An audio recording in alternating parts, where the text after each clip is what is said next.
right, guys, this is Crazy Kev here, and I'm here with Ian McCall. Ian, how we doing? Good. How are you? Doing good, man. So, Ian, man, it's been a little bit since you've been in the cage. I mean, talk to us a little bit more about what you've been kind of up to, man. Oh, it's been 6.5 years almost. Yeah. I got knocked out on my birthday in Japan against Horiguchi. That was my send-off party. As the Greeks would say, come back with your shield or on it. It was a good time, and it lasted, and it ended the way it should have been. Now I am a traumatic brain injury researcher. Wow. So I work with major universities. I've worked with the UFC on 2 different occasions, 3 different occasions. I don't know. I've worked with them a bunch, trying to combat the traumatic brain injury issues. I mean, the UFC's been avidly trying to fix and help people for a very long time, including myself. And they recently said they can't work with me anymore because they went public, which is fine. Like a bunch of people in my life were like, fuck them. And I was like, whoa. No. I like free tickets still. And they've done nothing wrong. They're growing as a business. I need to catch up. So as a researcher, I've started a nonprofit because I don't know if you noticed, I'm not a doctor or scientist. So I have to do my research through a nonprofit. I'm, as my mom tries to get me to go back to school, yeah, just go back to school. I was like, okay. If I wanted to reach my peers and the level I'm at that I've gotten to naturally, I would have to go to school for well over a decade. And I wasn't any good at school in the first place. So just trying to stay away from there. I got offered a master's program at University of Toronto that I turned around, and I don't even have a normal degree. And they're like, yeah, you can just have a master's. And I was like, do you guys need money? Are you okay? You that broke? You just trying to milk me for this shit? But I have my nonprofit set up. We're called Athletes Journey Home, and we are doing our very first, or the first ever of its kind, traumatic brain injury study using ayahuasca and athletes as the case study. Ayahuasca has been getting a little bit of flack lately because Deontay Wilder did it the wrong way, and he ended up fighting like shit. And it can lead you to want to retire. It does that on occasion if you need to retire. It's pretty simple. Like I'm trying to make sure these athletes can heal their brains and their bodies and also not go for too long if they need to retire. There's also people like Mark the Shark Irwin, my bare knuckle boxer, who would be using this medicine to get better, to heal his brain, and to win a world title back. There's people like Giorgio Gomez, who is a pro surfer, who is trying to reach superstardom in his selected path. So it's not just one-sided. A lot of people think you're going to give these medicines to people and they're going to just walk off into the sunset. Not how it works. Look at Aaron Rodgers.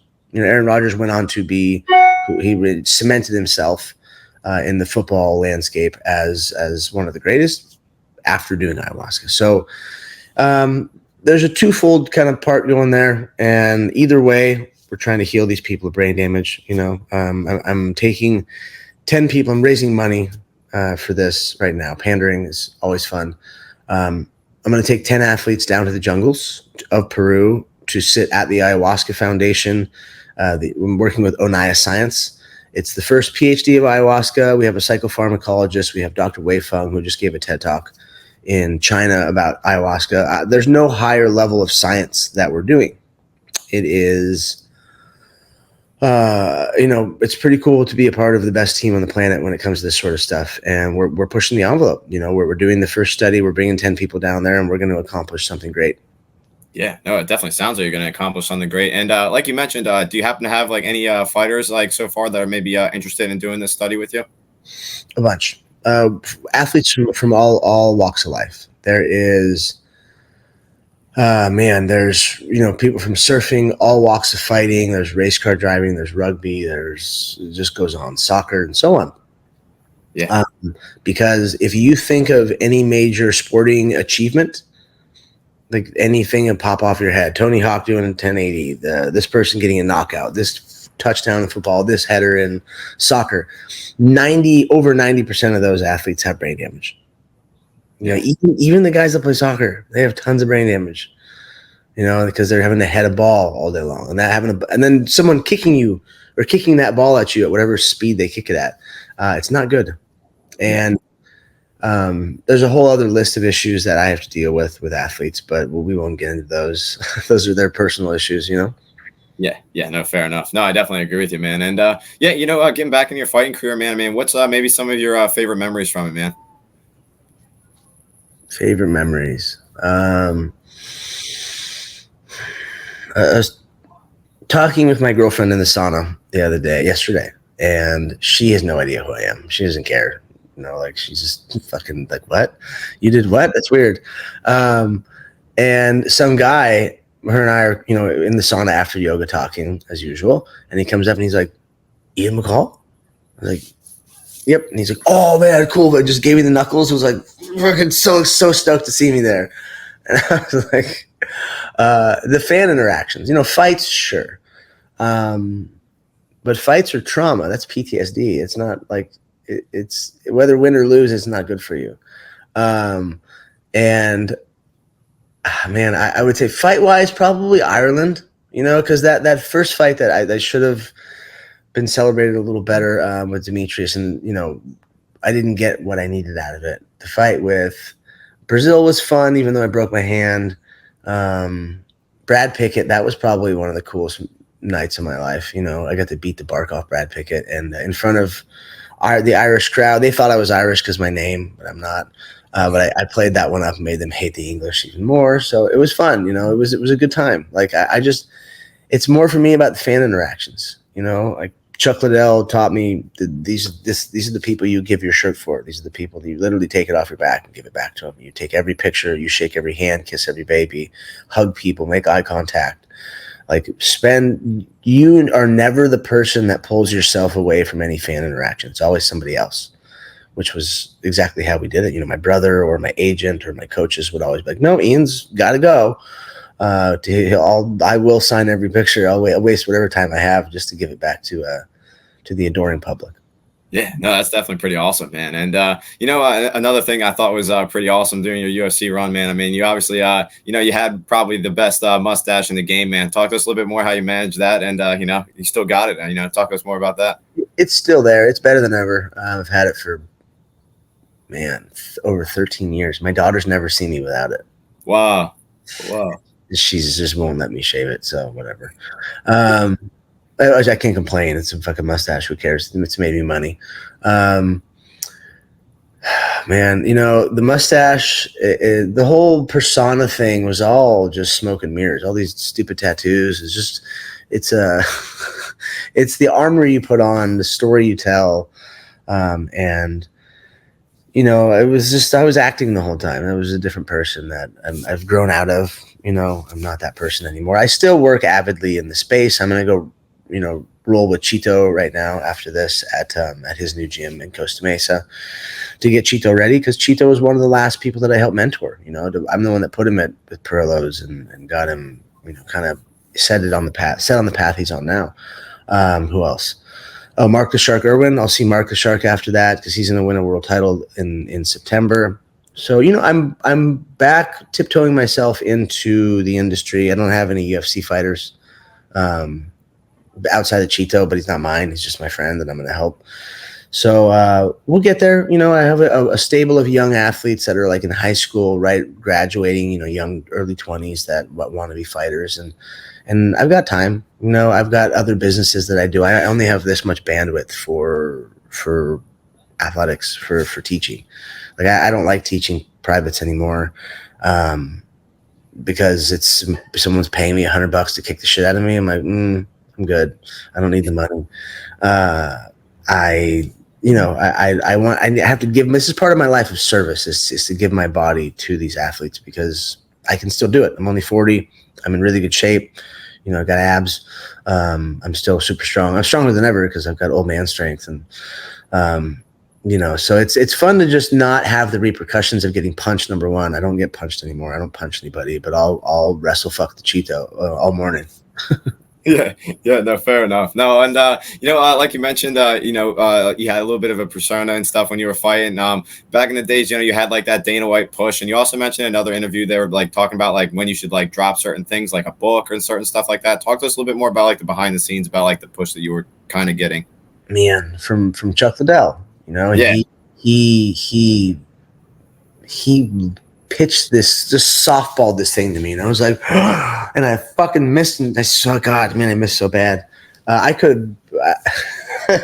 So I'm in Chuck's house in Calabasas. It's like $5 million mansion one night or one morning, and I wake up. His daughter's off at college, so I'm sleeping in her room, and I'm like, huh. And I woke up and I was like, I looked at this fucking house, and I was like, damn it, this should be mine. This son of a bitch. I'm like an uncle to his kids. He's like an uncle to mine. And they gave me everything. Him and Dana like really, really loved me. He still does, they gave me everything I had, all the fuel I needed for this fire. And I blew it because I was a drug addict. You can't really fight in the UFC when you're on heroin or Oxycontin or fentanyl, any sort of opiate. It's not very good. It doesn't work out very well. So I like to use my life as a cautionary tale. I had all of this like superstardom right in front of me. TMZ was calling which supermodel I was dating or whatever douchey shit that they do. It was a lot, and I wasn't ready for it, apparently. I had horrible relationships. My ex-wife and I were both insane, and we were avidly trying to ruin each other's lives. And it was just, it was a lot. I had a good time, but if I kept going and I was in the Connor sort of situation, I'd probably be dead. So, maybe it's better this way. My life is still great. I'm the CEO of a nonprofit. I've got multiple businesses. Life is fine. It's just that one piece that I didn't quite take full advantage of was the superstardom and the money. Yeah, no, fair enough. And talk to us a little bit more about when you were kind of winning, or just like in general, like kind of like the party life and stuff. I know you used to say you used to travel the world and go in all the different places. Talk to us a little bit more about that. Oh man, it was a traveling circus. Shane Del Rosario and I. Life was a charity event. There's always a charity event, but the charity event turned into a party, and the party turned into some, drug and alcohol fueled orgy. That was life. Speaking of Chuck teaching you how to do things, this is what we do. We the whole healthy fighter athlete thing was not part of the paradigm back then. It was, you're either fighting or you're partying. You're a superstar, act like a rock star. This is what you do. You have a good time. You make everyone else happy. You sleep with all the women. You do all these things, and then you if you have time, you get ready for your fight. And it wasn't the best formula for me, for sure. Yeah, no, it definitely makes sense. And I was just curious, what did you happen to think about the UFC's Flyway Purge when that was going on? Purge? Yeah, when they were kind of like cutting the roster and stuff. Do you remember that? That was silly, but it was needed to light a fire under people's butts. Yeah, it was boring. It wasn't from a technical standpoint. People didn't understand it, so it was boring to them. From a personal perspective, Demetrius is kind of boring, and nothing against him. I would love to get a match in the Craig Jones Invitational with him, just jiu-jitsu. I'm not trying to fight the guy. He was specifically more boring back then. Maybe people have kind of gotten to know him lately through his Twitch streaming or whatever it is that he's doing. Because he does have a personality. It's just not, like mine. It's not, especially back then. The UFC was poking me constantly. Make some content, make some craziness, talk some shit. So it was a mixture of things, and the adoring public wasn't really ready for the technical abilities of us back then. They just wanted buff guy versus buff guy to fucking run into each other and someone falls over. And now they have a much better understanding. The keyboard warriors with the cauliflower fingers. And even like the normal people, because so many people train now. So many people have a better understanding of this sport and the evolution of it. So we just weren't ready. I think if I would have been there, I know if I would have been there better and really would have planted my flag and been champ, that would have changed, because you would have had me at the helm and it would have been different. But didn't happen. Yeah, no, I definitely hear you. And you fought John Lineker, and I always saw his highlights. He looks like he hits pretty hard. Talk to us more about fighting him. You also mentioned he was a bum too. Talk to us more about that. He was a fat bum. There you go. You know, back to the UFC, you know, paying me more money for than most people because I was good at talking shit. John, wow. Speaking of hitting hard, I remember when Rogan pulled me aside, was like, hey, man, when he hit you, I was not happy. And I was like, yeah, fucking bet you weren't. He hit so hard, my leg like stuck out. And I was like, oh, shit. It's like, Yeah. ow, someone hit me in the dick with a lightning bolt. You know, he might not be the smartest guy in the world, Lineker wise, but you know, he's a damn good fighter. And it was fun to banter with him and screw around and have fun. I wish I would have won that fight. You know, I made a lot of mistakes mentally. That was me. I was physically gifted, you know, whether, you know, with natural athletics or the skill that I honed in the gym. You know, I don't want to say a mental midget, but I was mentally distracted because of drugs and women. That was constantly my thing, you know, like it was a lot of nonsense that I put myself into that just shouldn't have happened, that distracted me. Like specifically in that fight, the Lineker fight, made horrible decisions before, you know, Benavidez fight, horrible decisions. You know, and it all revolved around my addictions. Right. No, that definitely makes sense. And you know, you got a bunch of tattoos, man. Talk to us more about some of your favorite tattoos that you got on you. Well, Shakespeare, you know, these violent delights have violent ends. This is, if you're Japanese, this means divine wind. If you are American, it means kamikaze. Because I crashed my hand into things for the greater good of my life.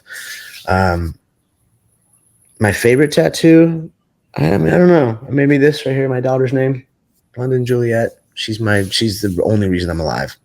You know, MMA saved me for a bit, but she's the only reason I'm alive. So I pay homage to her for sure. Yeah, no, that's awesome, man. And talk to us a little bit more about some of your favorite memories about being a father, man. Oh, being a father. Well, you know, the day they're born is amazing. But as a man, you're pretty useless at that point, especially when I was young and retarded. I was just like, okay, baby. And I like, if ever to celebrate, I didn't do anything. I just had sex. Like, right. So you don't really conceptualize it until they start to have a personality. And you have these little moments where you haven't seen them for a week, or you are seeing them so much you have them for a week yourself, you know, and there's just these things that kind of elevate you as a dad. Taking her to go see Carla Esparza, you know, Auntie Carla win her second world title. Just interesting things. Like, we were just on vacation this last weekend. We do a lot together. And as she grows, if children are a mirror of their parents, and my daughter's a very good person. She's very accomplished. She's good at everything. She helps. She's just a very kind soul. So, I'm just happy she is the list of memories are all stuck inside of her. Yeah, no, that's definitely awesome, man. And you know, knowing what you know now with like recovery and everything, would you ever want her to compete in like martial arts or ever MMA or anything like that? She's competed in jiu-jitsu a bunch, and she's not a competitor for jiu-jitsu. She wants to compete with her horse or in volleyball. And cool, okay, let's do that. You're not for the amount of time she's been doing jiu-jitsu, she has to go in against the craziest of crazy kids, like the fucking kids that are homeschooled and all they think about is jiu-jitsu. And it's not for her, you know. Like, last jiu-jitsu match she had her arm popped, and I think it was more PTSD, like physical, not so much physical, more mental. You know, she got scared, but I'm sure her arm did hurt. I'm not discounting that part. It was just I just was like, all right, we're done. Finally.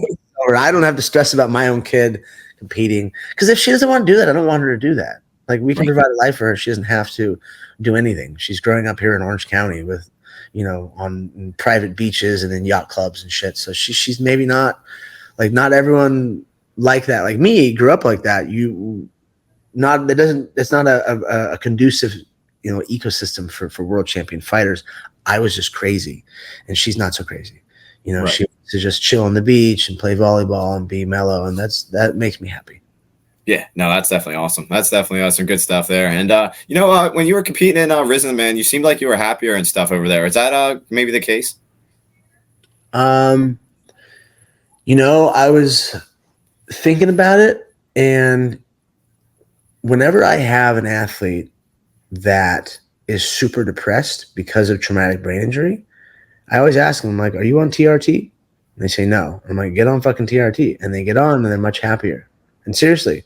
And Okay. Japan doesn't test for shit. I'm not breaking any rules saying I wasn't on a bunch of steroids. I was just on TRT and just a low level. I mean, look at me in those pictures. I didn't change much frame wise from UFC to Ryzen. And I remember like they asked me like, oh, what else do you need a clearance for? And I was like, nothing. I was like, was I supposed to take more shit? Like, oh, sorry, I don't cheat. I just know that this is going to fix my fucking depression and my suicidal ideations. So I got on a little TRT, and that might be why. I don't know. I believe anyone's listening to this that has brain issues, modulate your hormones. The first step, modulate your hormones, and life will get way, way better. Also, I think with Japan, going up in weight, not having to cut as much weight. I think I just woke up maybe a pound over. That was part of it, and I kind of knew it was over. That was my final run. I was ready to go out on my shield, and that was kind of it was fantastical to me. It was fantasy to me to go, okay, finally, someone's gonna kill me. Finally, this is gonna be over, and I can ride off into the sunset. So maybe that's it. I don't know. I haven't really thought about it. Those pictures I do look happy, even though I had horrible results in Japan. Like, Japan loves the shit out of me. So maybe it was just Japan. It could be it. I had a really good time. The place is magical. Yeah, I was just about to ask about Japan, because everyone always has good things to say about it. Like, what's maybe some of the coolest things that you checked out there in Japan? Well, man, I like modern art museums and just museums in general, like this art behind us here. That's my brother's art. That I usually we don't say what his messages say. I've got his pieces like that all around my house. He's it says love in a bunch of different languages, but he also applies his fonts or his alphabets to it. So he has 3 alphabets and fonts that he's created, and he uses different languages and all 3 fonts to do that. I don't know. It's confusing. He's the artist, not me. My art was violence. But Japan, there's a modern art museum. It's in the very top of the tallest building. That was a beautiful view. Me just doing nerdy art things. Seeing my friends out there, going out there and walking the streets in the middle of the night, like screwing around, having fun. You're walking down in Tokyo, whatever part, and you see all of a sudden Mario Kart, boom, boom, boom, boom, a bunch of people on go-karts zipping through the city. It was a fun experience. Maybe smacking Manel Cape in the face was fun too. He seems to be a little less douchey than he used to be, because back then he was saying the worst stuff to people. He told what's his name, Urson Yamamoto. He goes, yeah, after I knock you out, I'm gonna fuck your mom, because his mom is pretty hot, and it's Kid Yamamoto's sister, and my friend's ex-wife, and Nui. Like I just heard that, and I was like, yo, you say that shit to me, I'm gonna smack you in the mouth. Like, don't say anything stupid. And he did. So, well, he hit me first. I made fun of him. That was probably actually the funnest thing, because I went to my friend here who's from Angola. Okay, and that's where Manel Cape is from. And I said, hey man, what's the worst thing that I can say to him without being a racist piece of shit? And make it in Angolan.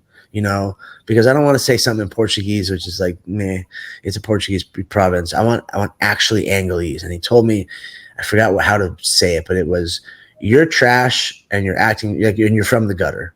Because, African people are proud people. They are proud to be really good versions of themselves. And when I said it, you can see his eyes. He just goes, what the fuck? What did you say? And I kept saying it. And it pissed him off. So then he smacked me in the head, and I smacked him in the mouth. I mean, I hit him with an open palm because I had rings on, but I should have just dropped the heat on him. It just boom, boom. Awesome. Because the next day didn't go so well for my forehead. That was stupid. No, that's hilarious. No, I definitely agree. That's definitely a funny story. And you also competed in WEC, man. That's definitely a legendary promotion. What's maybe some cool behind the scenes stuff with WEC? Maybe a fight fan might not know about. Behind the scenes, oh man, the first thing that popped in my head I can't talk about. Um, but Uriah Faber knows what I'm talking about.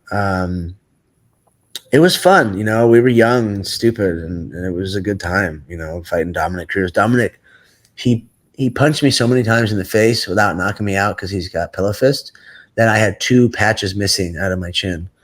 And for years, I was like, "You're a dick, bro. You ruined my beard."